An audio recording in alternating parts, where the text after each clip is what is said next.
కానీ ఇప్పటికీ అంటే మీరు నేను చెప్పిన బడ్జెట్ 40 నుంచి 50 లక్షల్లో ముంబై హైవేలు అయితే దొరుకుతాయండి, ఖచ్చితంగా దొరుకుతున్నాయి. సో మీకు సంగారెడ్డిలో కూడా దొరుకుతున్నాయి మనకి, ఇంకా యువతలు కూడా దొరుకుతున్నాయి మనకి, ఇబ్బంది ఏం లేదండి. అప్పుడు ఇన్వెస్ట్ చేయడం వల్ల కూడా మీకు మంచి అప్రిషియేషనే వస్తుంది. ఇప్పుడు బెంగళూరు హైవే ఎలా ఉంది సార్?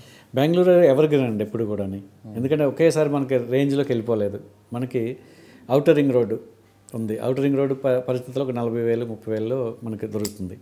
తర్వాత మనకి ఇప్పుడు కొత్తగా రీజనల్ రింగ్ రోడ్ అని అనౌన్స్మెంట్ చేయడం జరిగింది. 55 కిలోమీటర్ల డిస్టెన్స్లో రీజనల్ రింగ్ రోడ్డు పెట్టాలనేది ప్రపోజల్. దానికి కూడా ఆల్రెడీ ల్యాండ్ ఎక్విజిషన్ కూడా జరిగిపోయింది. నార్త్ సైడ్ మన ఇప్పుడు సౌత్ సైడ్ కూడా జరుగుతూ ఉంది. కానీ ఇక్కడ ఒక పాయింట్ రైజ్ అవుతుంది సార్, అంటే ట్రిపుల్ ఆర్ ఇది బాగా ఇప్పుడు హైదరాబాద్ వినిపిస్తుంది అనమాట. మొత్తం 370 కిలోమీటర్ల సరౌండింగ్స్లో ఇది రాబోతుంది. సో స్టేట్ గవర్నమెంటే సొంత ఫండ్స్ తోటి దాన్ని డెవలప్ చేయడానికి, సో ల్యాండ్స్ కావాల్సినవి కూడా మొత్తం స్పీడ్గా దాని మీద వర్క్ చేయాలని చెప్పి కూడా జరుగుతుంది. మిడిల్ క్లాస్ మనం అంటున్నాం. సో ఈ మిడిల్ క్లాస్ పీపుల్ ఈ వెస్ట్ జోన్లో కానీ వాళ్ళకున్న బడ్జెట్లు ఇప్పుడు కొనాలంటే లేవని స్వయం మీరే చెప్తున్నారు, మీ అనుభవం లేకుంటే మీరు చూసిన వాటిల్లో. సో రీజనల్ రింగ్ రోడ్ చుట్టుపక్కల ఇన్వెస్ట్ చేస్తే ఎన్ని సంవత్సరాలకి వీళ్ళకి డబుల్ అయ్యే అవకాశం? ఓకే, ఎందుకంటే రీజనల్ రింగ్ రోడ్ అనేది చాలా అద్భుతం అండి. ఎందుకంటే హైదరాబాద్కి అదొక మణిహారం. మొత్తం 3 మణిహారం అంటారు యాక్చువల్గా. Inner ring road, outer ring road, ఇప్పుడు ట్రిపుల్ ఆర్.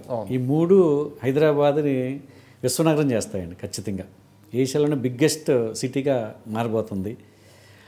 ఈ టైంలో మనం రీజనల్ రింగ్ రోడ్ పరిధిలో అంటే ఒక 55-60 కిలోమీటర్ల డిస్టెన్స్లో మనకి ఇంకా రీజనబుల్ రేట్లు దొరుకుతున్నాయి. అక్కడ ఏదైనా లేఅవుట్లు అంటే డిటిసిపి పరిధిలో మనకి 10,000 లోపు కూడా దొరుకుతుందండి గజం రేటు. ఇప్పుడు రైట్ టైం అండి ఇది. ఈ టైంలో కానీ ఒక మధ్యతరగతి వ్యక్తులు అక్కడ ఇన్వెస్ట్ చేయగలిగితే 100% మీకు 5 ఇయర్స్లో డబుల్ అవుతుందండి. రేట్లు ఎలా ఉన్నాయి సార్? ఇప్పుడు రేట్లు మీకు 8,000, 10,000, 12,000, 15,000 లోపలనే మనకు దొరుకుతాయి గజం రేటు.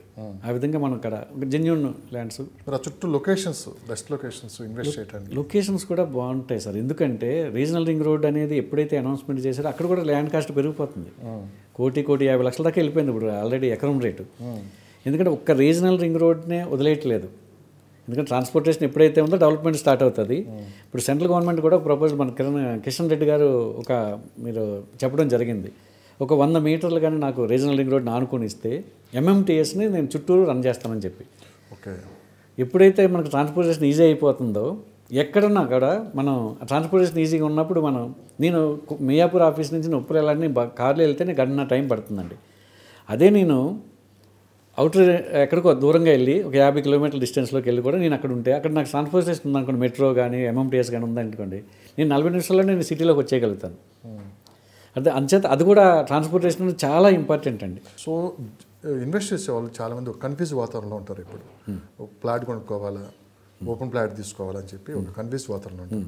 మీ దృష్టిలో ఈ రెండింటిలో దేనికి మీరు మీ ఓటు అంటే మన లాంగ్వేజ్లో సో కొత్తగా ఇన్వెస్ట్ చేసే వాళ్ళకి దేని వైపు చూడాలంటే మీరు? ఓకే అండి, ఓకే. నేను కూడా ఒక కస్టమర్గా నేను కూడా హైదరాబాద్ వచ్చినప్పుడు నేను ఏం చేయాలనేది కూడా ఆలోచించానండి. ఫస్ట్ నాకు ఉండడానికి ఒక ఇల్లు కావాలి. అంటే నేను స్థలం కొని దాన్ని మళ్ళీ కన్స్ట్రక్షన్ చేసి ఒక ఇంటి కట్టాలంటే నా బడ్జెట్ సరిపోదు. అప్పుడు నేను ఏం చేశానంటే అపార్ట్మెంట్కి వెళ్ళానండి.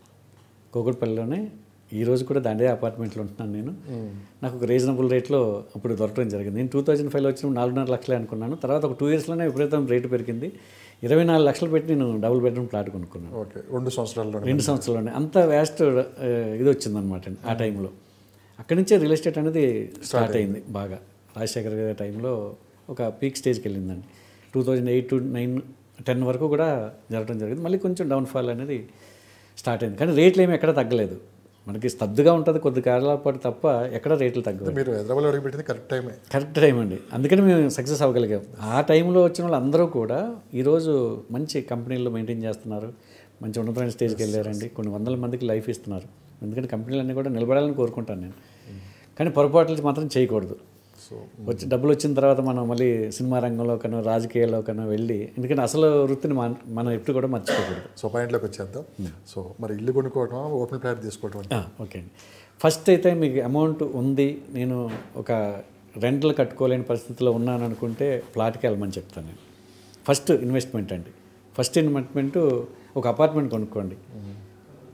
అప్పుడు ఏమవుతుంది, మనకంటూ ఒక సొంత ఇల్లు ఉంటుంది, మనకి ఇబ్బంది లేకుండా ఉంటుంది. తర్వాత మీకు వచ్చే ఇన్కమ్ ఏదైతే ఉందో నెక్స్ట్ ఇన్కమ్ అని కూడా ప్లాట్ల మీద పెట్టండి. ఫస్ట్ మాత్రం ఒక అపార్ట్మెంట్ కొనుక్కోండి. ఇండివిజువల్ హౌసెస్ ఎలాగో కొనుక్కోలేము మనం ఇప్పుడున్న పరిస్థితుల్లో. రేట్లు కానీ విల్లాస్ కానీ మధ్యతరగతి వారిని దృష్టిలో పెట్టుకుని నేను చెప్తున్నానండి. ఒక అందుబాటులో 50 లక్షలు 60 లక్షలు 70 80 లక్షల్లో ఏదన్నా ఉంటే ఒక అపార్ట్మెంట్ తీసుకోండి, డబుల్ బెడ్రూమా త్రిబుల్ బెడ్రూమ్ అనేది. తర్వాత వచ్చి ఇన్కమ్ ఏదైతే ఉందో నెక్స్ట్ ఇన్కమ్ దాంట్లో మాత్రం ప్లాట్ల మీద ఇన్వెస్ట్మెంట్ చెప్తాను. దూరమైనా పర్వాలేదు. అది మీకు ఈ ప్లాట్ ఏదైతే కొనున్నామో అది తీసుకొచ్చేస్తాను మనకి. ఇన్వెస్ట్మెంట్ ఏదైతే పెట్టామో ముందు ఆ అమౌంట్ని ఈ ప్లాట్ మీకు రిటర్న్ తీసుకొస్తుంది. ఒక 5 years కానీ 10 years కానీ మనం హోల్డ్ చేసి పెట్టుకోగలిగితే మనకు మంచి ఇన్కమ్ అనేది. ఎక్కువ డబ్బులు రావాలంటే మటుకు ఓపెన్ ప్లాట్స్ అండి. అందులో doubt long term investment. Long term investment మన దగ్గర డబ్బులు ఉన్నాయి అనుకుంటే ఓపెన్ ప్లాట్ మీదే పెట్టాలి. లేదు నాకు కంపల్సరీగా ఇల్లు కావాలి, నాకు ఇంత అమౌంట్ ఉంది, దీంట్లో నేను కొనగలను, నాకు కొంత రిజర్వ్ ఫండ్ ఉంది అనుకుంటే అపార్ట్మెంట్లోకి వెళ్ళండి.